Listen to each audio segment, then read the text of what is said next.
Welcome to the Millionaire Race Podcast, where we empower you to better your financial standing. Why? So that collectively we can solve most of the socio-economic challenges that face the African American demographic today. My name is Toxie Ogunyemi, your host, and as always, happy to have you on the show with us today. Please take a quick second to hit the like button and subscribe to the show. That way you can get alerts when new episodes are uploaded, and also the podcast can be made available to a much wider audience. Thank you for doing that. We truly appreciate it. If you have any questions or comments for the show, you can reach us by email at toxie@themillrace.com. That's Toxie, Toksy, at themillrace, THEMILRACE.com. Drop us a line and someone will get back to you as soon as we can. Today, we continue our journey through my 531 method for financial success.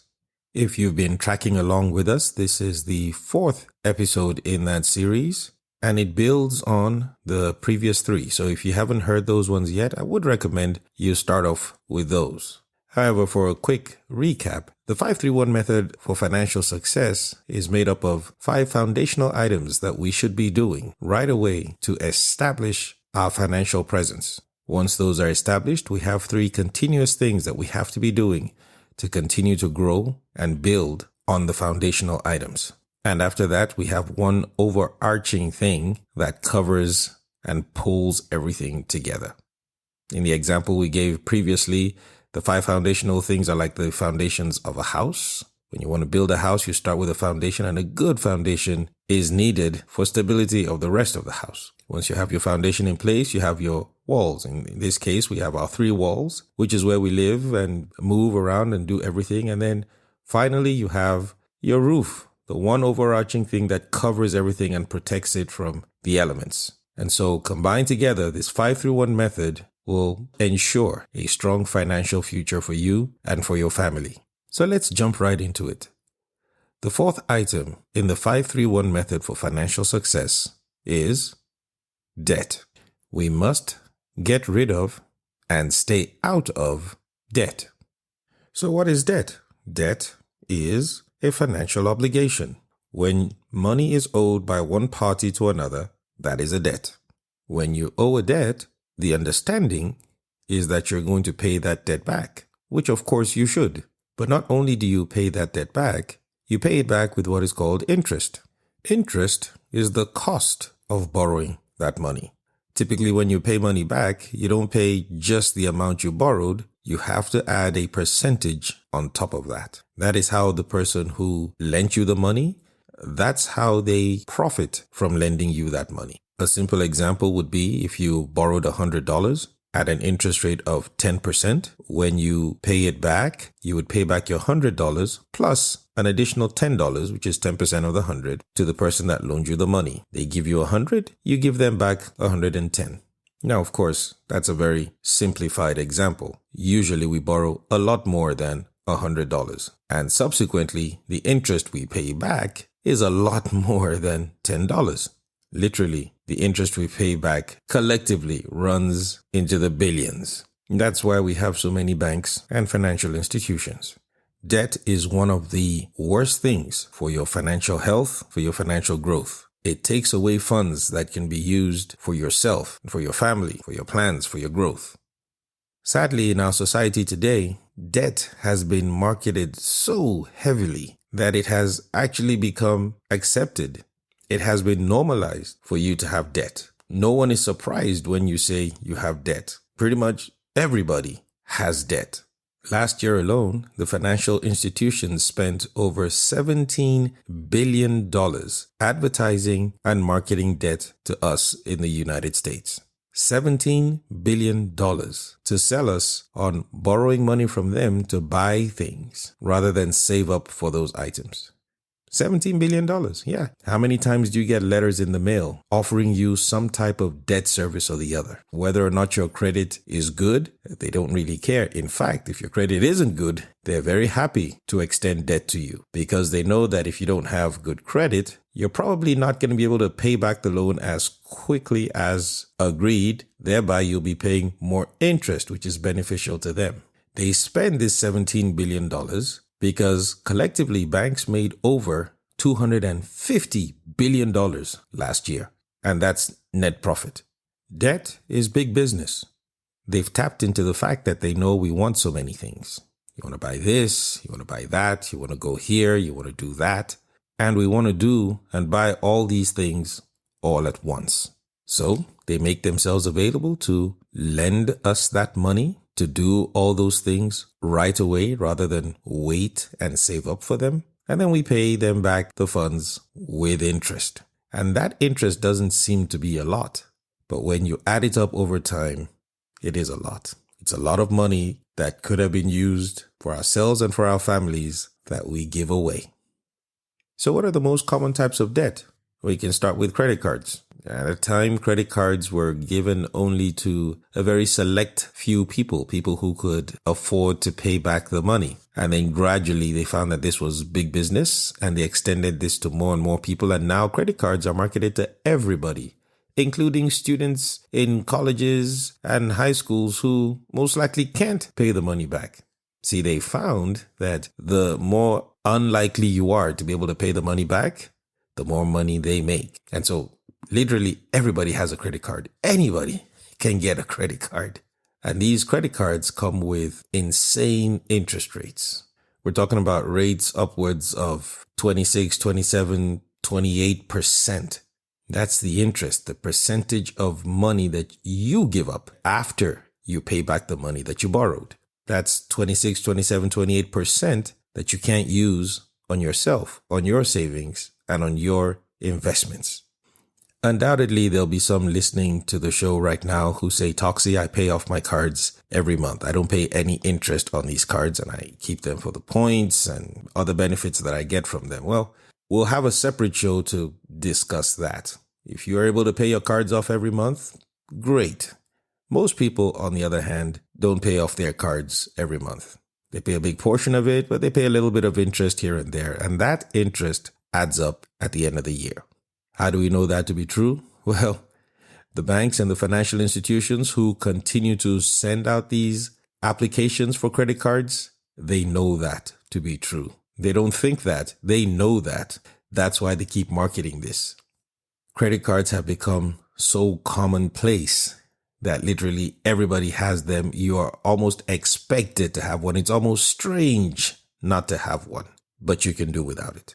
You can absolutely get by with using just a debit card, which is using your own money from your own account. And you can do literally everything that you can do with a credit card, you can do with a debit card. I would admonish you to pay off the cards and start using your own money to buy things and to plan forward. That way you don't have to pay interest to anybody else. Another common type of debt is car loans. It's so easy to walk into a car dealership and walk out, or rather drive out with a car and a loan, a car loan. Car dealerships know that people aren't patient enough to save up for a car. We want that car, that nice new car, and we want it now. We don't have the money for it, so they quickly give us a loan to buy it. We drive it off the lot and spend the next 5, 6, 7 years paying back not only the price of the car, but the interest associated with it. A common theme for getting a car note is that people say, yes, we needed a car. I understand we do in the world today need a car to get from point A to B, to get to work, get the kids to school and stuff like that. We do need a car. Maybe you don't need a brand new car. Maybe you need a smaller car. Most importantly, though, you need a car that you can afford, one that you can pay for. And when I say pay for, not pay monthly for, I mean pay fully for. And that does take some planning, takes some saving, takes some discipline to recognize that you should only buy what you're able to save up for. That nice new car can be yours in the future if you can save up for it. But right now, you should buy what you can afford. In the past, people saved up for cars, but now it's become so commonplace to take a loan out to buy a car that people don't even think about it. It's not on anyone's radar to plan for buying a car, to say, hey, you know what? I'm going to need a car in 18 months. Let me start putting money aside right now for this car that I'll need in 18 months. No, rather we end up driving whatever we have until it's time to get a new one. And then we go, oh, I need a new car. And then the only way to get it, because probably you need it desperately or urgently at that point, is to get a car note. So we have to change our thinking when it comes to just not only cars, but debt in general. But right now, this section, we're talking about cars. We have to be able to plan ahead. And if you listened to the other 3 foundational items, there's a plan in there to set up for how to plan for cars and other things that you need to buy as well. Student loans are also a big debt item that people usually have. And just like cars, it's important to plan ahead for expenses when it comes to education. Many young people get to college age or start college and their parents have not been able to or have not provided for their college tuition. And so they end up going into debt. That's something that we can fix as parents for our children, to plan ahead so that we can help them with paying for college when the time comes. That way they can get out of college without any student loan debt and have a fresh starting ground for their financial future. Now, the largest type of debt we typically have is a mortgage on our homes. You get a mortgage on a house and they give you 30 years typically to pay it back. Why 30 years? Nobody really knows where that number came from. It was just a calculation as to what they thought people could afford, paying something off over 30 years. Plus, of course, what makes the most sense and the most money for the banks. If you've ever looked at your mortgage statement, you will find that for the first 10 to 15 years of your mortgage, you're mostly paying interest to the bank and paying very little to yourself. And if indeed you keep your mortgage for the entire 30 years, you would end up paying literally double what you bought the house for. Money that, had you owned the house yourself, would have been yours to save and invest for yourself and for your family. If we have a mortgage, the goal should be to pay off that mortgage as soon as possible. When you follow the steps, there is a point at which you start paying down your house, and hopefully part of your financial plan for the future should be to pay down your house sooner rather than later. You will save tens of thousands of dollars in interest if you're able to pay off your house sooner. So that's for us. But this journey is not just for us. It's for our children as well. And so we need to start telling and letting our children know that even though we had to get a mortgage just because of where we find ourselves at this point in time, they, on the other hand, if we're helping them grow up to be debt-free, they don't have to get a mortgage for a house. That would be a great goal, wouldn't it? If they start thinking that way, I guarantee you, most of them will be able to do it. If we're able to help them grow up, teach them about finances, and help them come out of school with zero debt and start letting them know and have the understanding that they can actually buy a house without a mortgage, trust me, they will do it. In the meantime, however, we need to focus on paying off our homes and getting rid of the mortgage. Just think about it. If you owned your current house debt-free and you had no other debts, even if your income did not change, what would your life be like right now? Pretty sweet, huh? Those are just the few major types of debt that all of us can relate to. We pretty much have. Now, of course, there are many other types of debt. In fact, there's debt for literally everything. Anything you can think of, there's someone willing to give you money for that. And it's tough to resist because, like I said earlier, they spent over $17 billion last year just trying to convince you that you don't need to save your own money to buy anything. They will give you the money. You can pay it back whenever you want with interest. I don't have $17 billion to convince you that you shouldn't borrow money. What I do have is a scripture, Proverbs 22:7, that states, "The rich rules over the poor, and the borrower is slave to the lender." The rich rules over the poor, and the borrower is slave to the lender. You see, the Bible doesn't say that debt is a sin. What it does say, however, is that if you enter into debt, you have to understand what you're doing. You have to understand the relationship that you're getting into. And that relationship is a slave-master relationship. That's the principle that you have to understand when you borrow money. That's what that $17 billion that they spend marketing to us, that's what that money tries to erode. It tries to convince you that they are your friend. It tries to convince you that they're there to help you. They're not. The reality is, when you borrow money, whether it's just a little money on a credit card, whether it's for buying a car, student loans, or even buying a house, you enter a slave-master relationship.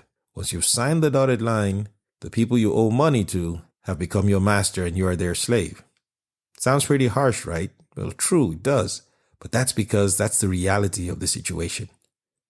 Have you seen what happens if you, the slave, don't pay back the lender, the master? Have you seen how they go after people who don't pay back the money? Have you seen how they destroy their credit? Have you seen how they try to make life a living nightmare for them until they get their money back? So much so that people do everything. They forgo all their plans, all the things that they need to do in order to pay back the lender. People's lives have been ruined because of their inability to pay back monies that they have borrowed. Whenever the situation happens where these people that were so nice to you when they were offering you this money, when you're not able to pay it back, you suddenly see how nasty they become. When you borrow money, you're constantly on alert. You're working off to pay off those debts, no matter what.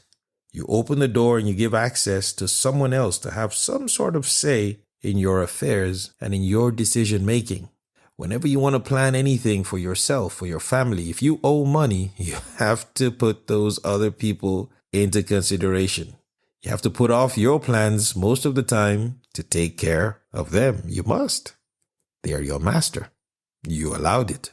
You must first serve your master, or the master, before you serve yourself. When you don't, you suffer the consequences. When you borrow money and stay in debt, 4 things happen. The first thing is what we just talked about in establishing the slave-master relationship. That's how the Bible describes it because that's how serious it is. The second thing is you open yourself to risk. The risk of not being able to pay back the money that you borrowed. That affects all your decision making. If you're not able to pay back what you've borrowed, you risk losing assets and things that you have. All your other belongings and possessions are now open and exposed to that risk, and you can lose them all. If you own a car outright, there is no risk of it being taken away from you. But if you owe money on it and you don't pay it back, you can lose it. It's the same thing with a house. If you own it outright, no one can take it away from you. It's yours. But when you owe money on it, if you don't pay that money back in a timely fashion, they can walk right in and take it away. So when you borrow money, you open yourself up to risk. That's not something they ever tell you or talk about when you're borrowing that money, but it exists. It weighs heavily on the whole slave-master relationship. The master can come and take away stuff that you own. That's the risk that you expose yourself to when you borrow money. The third thing is one of my favorite financial terms. It's called opportunity cost, and I'm sure you've heard me talk about that several times. I talk about it all the time because it's very important in financial decisions. Opportunity cost is what you give up in order to get something else. That is, if you have a decision between 2 items and you pick one, the other item is your opportunity cost. It's what you lose in order to gain the other item because you can't have both. When it comes to debt, debt is the inverse of investing. You as the slave are making money for the master in the form of interest.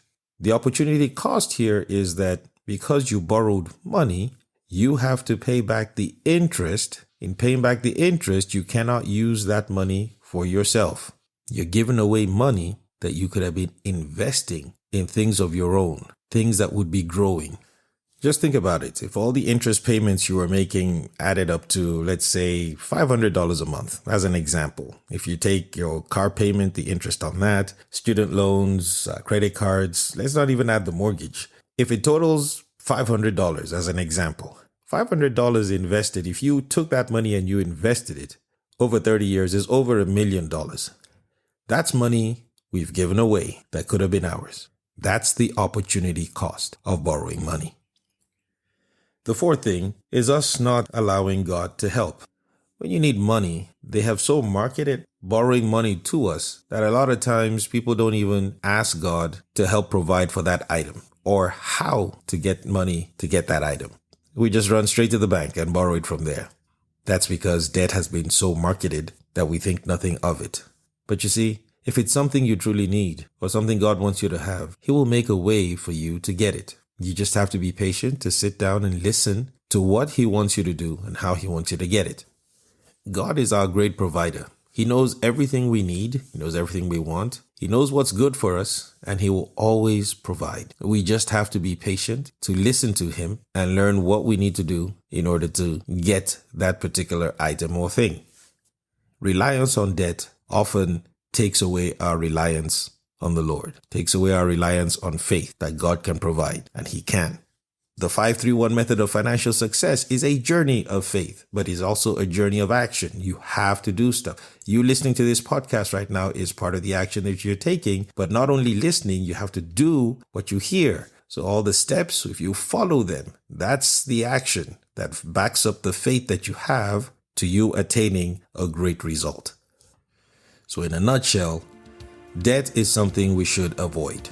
Debt is not our friend. Debt is not something that we should have callously lying around. We have to work towards getting rid of it and staying out of it. That way, we can attain financial success for us and our families. My name is Toxio Gunyemi. God bless you, and I'll see you next time.